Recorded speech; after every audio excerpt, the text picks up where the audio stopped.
How did you guys first discover Melissa? Well, I discovered her by someone giving me some free tickets, and it included a meet and greet. And I did not even have any clue she was not on my radar. I didn't know her music. And I invited my sister in law, who was about 10 years younger, and she's all, "Oh, no, you know Melissa's music." And she played like "Come to My Window, Bring Me Some Water." And I was like, "No, I've never heard it." We just all stood in line inside the theater, and they gave us this poster, and then Melissa would sign it. And when she came to me, I always spell my name, but before I said Caryn and I could spell my name, she had spelt it with a K, and then she wrote "oops" and corrected it. But we just were really amazed, and I think we had never seen a female rocker, and we were just amazed. We just couldn't believe, she was playing the drums, the harmonica. She had a 6 string, a 12 string. She sang. Well, I got hooked on Melissa a totally different way. I heard "Bring Me Some Water" on the radio, and I was like, "Who wrote this? Who's it by?" And then I discovered it was Melissa Etheridge, and I followed her for years. And back when COVID started, and I saw on Facebook Melissa Etheridge doing concerts from home on Facebook, I was hooked again. I mean, I saw the first one, I saw every single one of them live, and so that's how I got hooked on her. Yeah, I would put it on every single time. It was awesome. Yeah, my wife's like, "Oh God, what is this again, Melissa?" I'm like, "Yeah." I'm like, "It's cool. There's nothing else to do." All right. So how long have you guys been Melissa Etheridge fans? 14. Wow, 14. But yeah, I wasn't as avid as I am now. I was, seeing her just when she'd come in town, and I wasn't following it all over like I do now. That kind of happened, I think, after her first cruise. And Catherine, you said you were following her since like 89. Yeah, I was, and probably 4 or 5 years, and then for some reason I lost track of her, and she started doing the Facebook from home concerts, and got in touch with her again. Thank goodness, and glad I did. Sounds Right. like the Facebook at home, the concerts at Hmm. home were a game changer for a lot of people. They were amazing, and you think back about the first one she did, and the by the piano, and it was so dark, and then how it evolved over time. It was really amazing. How many shows or events? I mean, you have concerts and apparently you have movie screenings. How many have you guys been to? Do you have a favorite one you've gone to? So the first time I saw her was on the fourth cruise, the last cruise. I had tickets to see her here in Jacksonville, but she canceled that show because her band members one of them got COVID. But we did go on the cruise, so I saw her there. And then I saw her in Orlando when she did that. I don't remember the year, but when she did that concert for the Pulse tribute. And again, one of her band members had COVID, so she performed that alone, which wasn't her intention. So I got to see her alone with her acoustic guitar, and they brought a piano out, and she did some piano songs, and that was really cool. Then I saw her on Etheridge Island, the off Broadway, the on Broadway, and the Tribeca Film Festival. That's awesome though. I went to the on Broadway show and that was awesome. Like that experience. I like love that. Like we had last row seats, but like it wasn't like you were last row. It was so intimate and small. Oh, I saw it twice actually. The on Broadway. I saw it twice. Yeah, I loved her off Broadway. I saw it like 10 times. So then I had to go to the on Broadway, and I think I saw that 17 times, and it never got old. Sometimes I'd be at another show, another musical, and I'd be like, "Oh God, why did I go to this? I should have gone to another Melissa Etheridge show." I've started counting. I went back and counted all mine because I saw all these people that were counting theirs, and they'd hold up a sign when it was their 100th and this and that. So I'm like, well, how many have I been to? And I'm going to count all the Broadway shows and everything. So I have 103 and counting, because I have about tickets right now to about 14 shows coming up this summer and fall. So you're going to be traveling to see her? Yeah, I travel, like, you said you travel alone on cruises. Well, I kind of was burnt out traveling alone because I've traveled alone so much. But then after COVID, I was like, I'm going to go wherever she is. And I figure, why go to one show if she's somewhere like in Sandy, Utah? And I would follow her around. I'll just get a rental car and then follow the band around and see maybe, 3 to 5 shows in an area. Yeah, and it seems too with a lot of artists, especially Melissa Etheridge, there's such a good community of people. So there's so many people that follow her around, it seems like, enough where you get to know people and then you run into them at shows again? You sit in the first 10 rows. That's all her local fans people. So you do, I know I'll meet people and see people there. And then I sat next to you guys, and I always meet new people that are fun people that I meet too, that are seatmates. Yeah, and you even have people coming up to you. We were like, who is this person? I was like, we need a picture with Caryn. No, I was joking though, because I was like, she's like a celebrity here.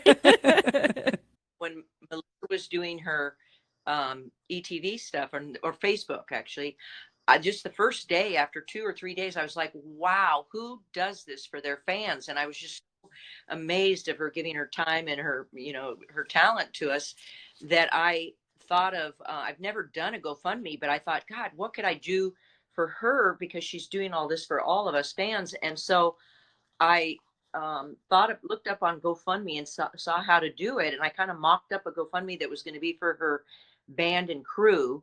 So I then didn't know any fans, but I went on everything on social media and found every site that I could find that had her name anywhere. And I threw that out there and was trying to raise money for her band and crew.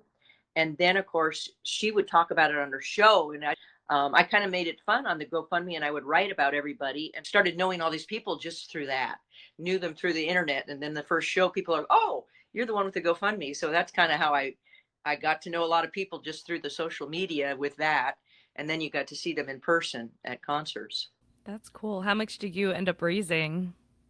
Raised about $50,000. Wow. That was what probably then really got me hooked. Where I was like, I got to go to all these concerts now. That's awesome. Wow, that's a great story. I actually met Catherine. I meant to say this when she talked about going on the first cruise. So the last cruise I hadn't signed up yet for. I'd gone on the first cruise, and I think there were 4. So I went on the first, and I hadn't signed up yet. And then I decided, I think I maybe want to go, but I don't have any roommates. It's too expensive to go alone. And then somehow on Facebook or something, Catherine was advertising that she had a room. And so I signed up and, paid her some money for what she'd already paid for a room. I think there were 3 of us. None of us knew each other. And we all met on the cruise and took a chance rooming. And we all were great friends. And Catherine, I think I've seen her now at different times. We've run into each other in New York. And yeah, I remember when I was asking for roommates and people were telling me I was crazy, but I was doing it on Melissa's Facebook page, and I was doing it on Etheridge Nation. And I thought, these are Melissa fans. I'm just going to put it out there and hope for goodwill, and everything will turn out well. And it really did. That's really risky too. That is risky. Sharing a room with someone could. I did the same thing for Etheridge Island. I put out there for a roommate, and I got another great roommate, the 3 Debs, Deborah, and we were great. We hit it off great too in Mexico. So I'm being adventurous. Yeah, I always wanted to do the cruise, but now there is no cruise, and I am sad about it. Yeah.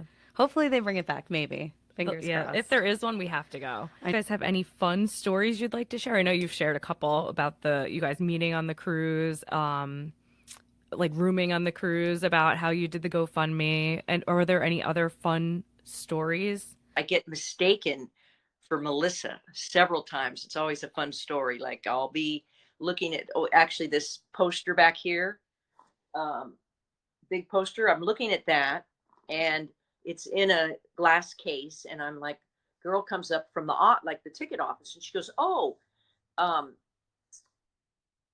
do you want that?" And I went, "Well, yeah." I go, "Are you?" The show was that evening. I go, "Are you guys going to get rid of it?" And he goes, "Oh yeah, we are. We're going to take it down today. I'll bring it back to your bus. I know where your bus is." And I'm like, "Oh, wait. Do you think I'm Melissa? Oh, you're Melissa Etheridge, aren't you?" They finally convinced them that I really wasn't Melissa. And I said, "But here's my number. I'm a big fan. And if you take that down," and next thing I know, I'm walking around the streets and they call me and I go get the poster. That's so fun. I could totally see it though. Yeah, I could see definitely. When she did, I think it might have been her first or second chat, you were able to type in questions, and I actually got to ask her a question, and that was really cool.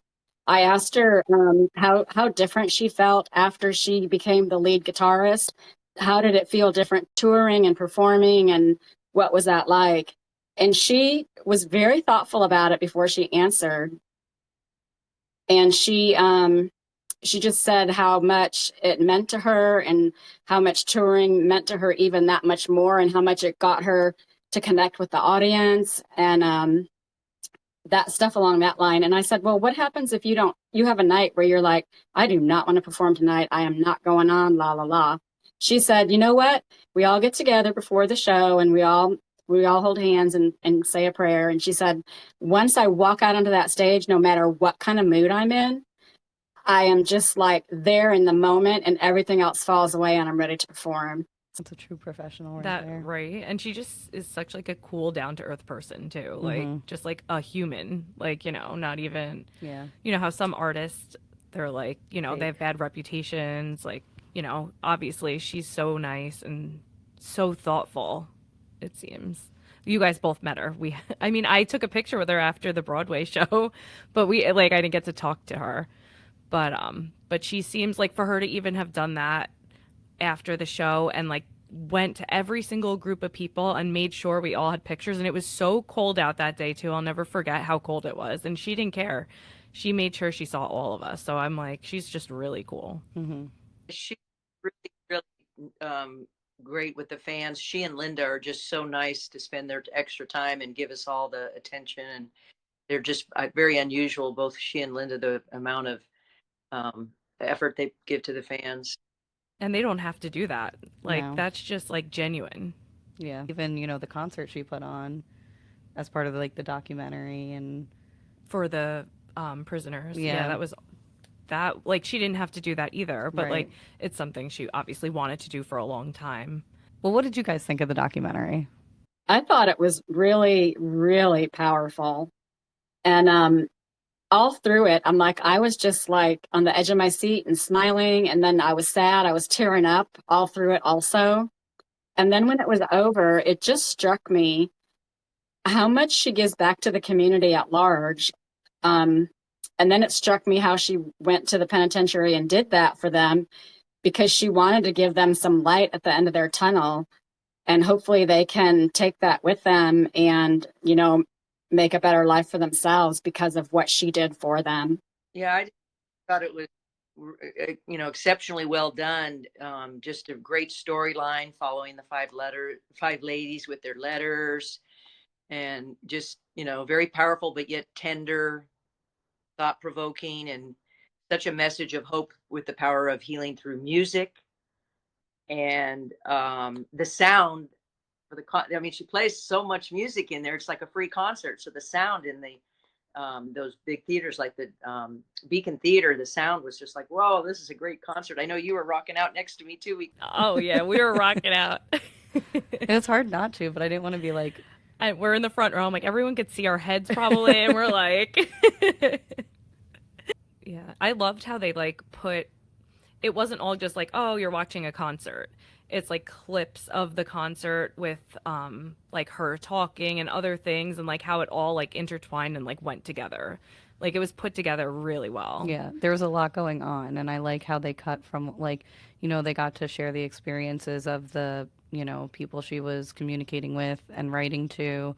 And then you had clips of the concert and then clips of how the concert came to be. And then like the writing of, the song. And That was cool. yeah. How